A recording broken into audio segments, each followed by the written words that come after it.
Hope was a 13-year-old girl who grew up using technology like many other kids her age. And like many of her classmates, she agreed to forward a revealing photo of herself to a boy she liked who had promised to keep it a secret.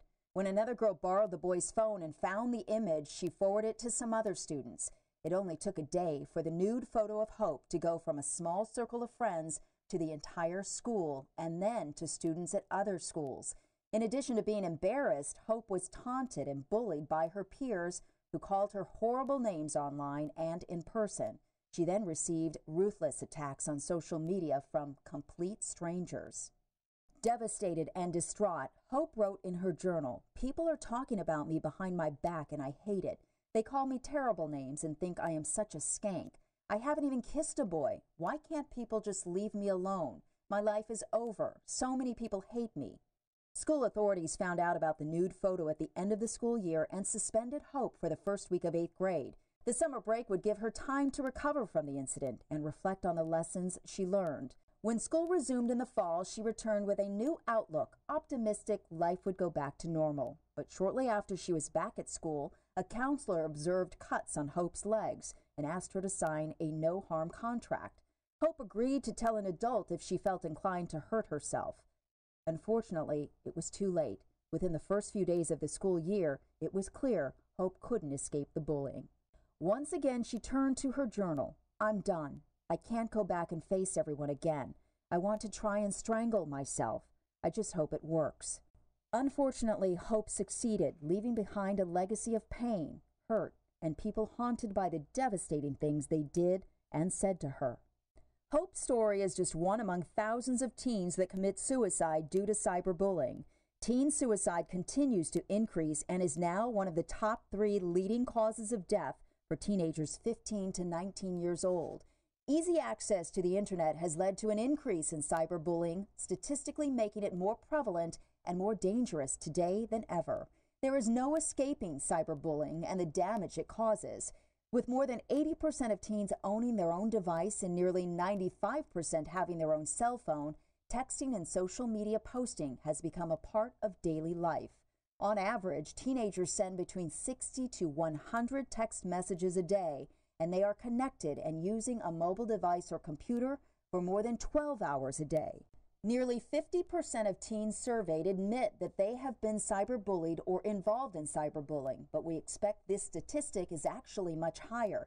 When cyberbullying occurs, there is no way to gauge how the person being bullied is feeling, whether they have support from family or friends, or if what is posted will prompt them to commit suicide. What we do know is hurting another person this deeply will haunt you for the rest of your life. To better understand just how damaging it can be, let's talk about what cyberbullying is and how it differs from other forms of bullying.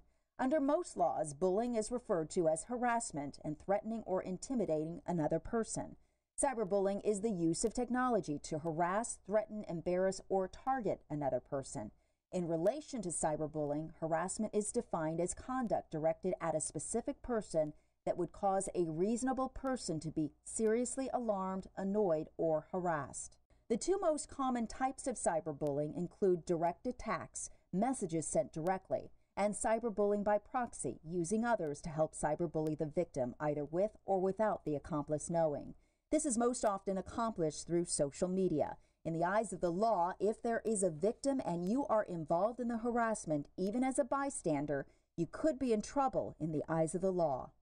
Let's take a moment to look at some of the legal terms used in relation to who is involved. The first term is the target or the victim. This refers to the person who is being bullied or harassed. The next term is the actual bully, who is called the aggressor. This is the person that is delivering the crime or targeting the victim.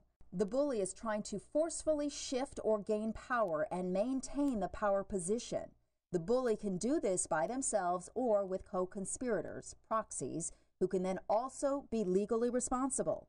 Finally, there is the bystander. This person is not involved in the crime, but is witnessing it all happen. This person sees what is happening, but is not willing to speak up and or sometimes is involved with encouraging the behavior.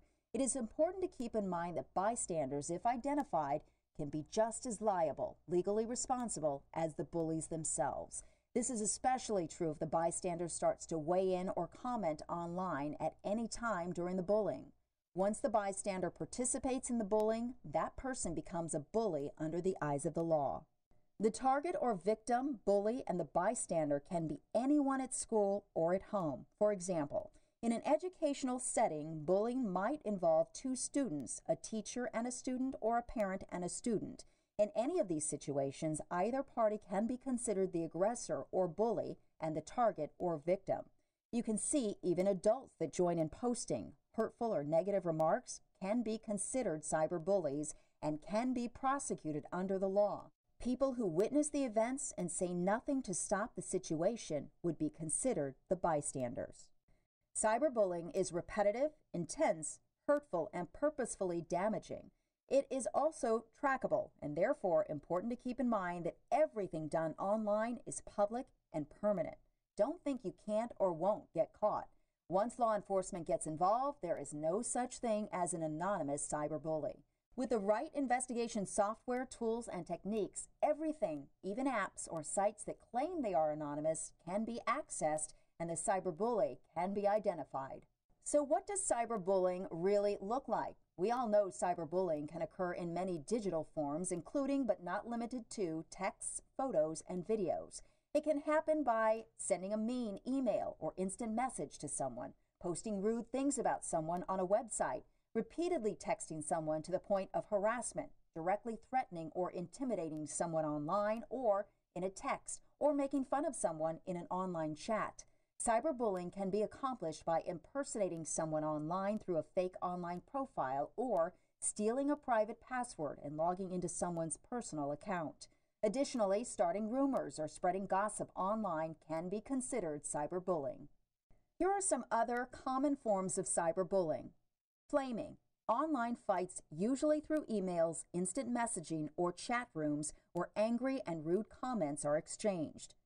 Denigration. Putting mean online messages through email, instant messaging, chat rooms, or websites set up to make fun of someone. Exclusion. Intentionally leaving someone out of a group, such as instant messaging, friend sites, or other online group activities. Outing. Sharing secrets about someone online, including private information, pictures, and videos. Trickery. Tricking someone into revealing personal information, then sharing it with others. Impersonation. Pretending to be someone else when sending or posting mean or false messages online. Harassment. Repeatedly sending malicious messages to someone online. Cyberstalking. Continuously harassing and denigrating someone, including threats of physical harm. Texting is one of the more common ways to cyberbully by name-calling or harassing. Another common means is the sending or sharing of photographs and videos, like the situation where Hope thought she was only sending a photograph to her boyfriend. Sharing a photograph with someone, even though you trust them, frequently becomes an item for all to see. Secretly filming an embarrassing moment and sharing it makes it instantly accessible to the public.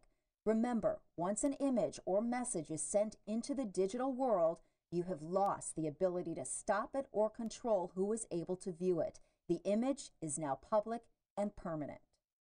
Because many students commit cyberbullying at school, during school-sponsored activities and events, or on school transportation, utilizing school-owned technology, the school becomes involved in the punishment and any disciplinary action that follows. Further, if it is determined that a crime has been committed, law enforcement becomes involved and fines and jail time will likely be considered. Instead of being the bully or the bystander, stop the cycle and become a digital citizen by standing up for others. Becoming a digital citizen begins with creating a social circle of people who care and are willing to stick up for each other. If you are the victim or the bystander, here are some tips on what you can do to get help. First, tell an adult what is happening and ask the adult to help you. Talk to a teacher, parent, or principal. Then try to calmly separate yourself from the situation by limiting your use of technology and social media. Utilize privacy settings to help prevent or block potential harassment. If you are feeling threatened or witness others being threatened or intimidated, immediately get help from an adult or the police.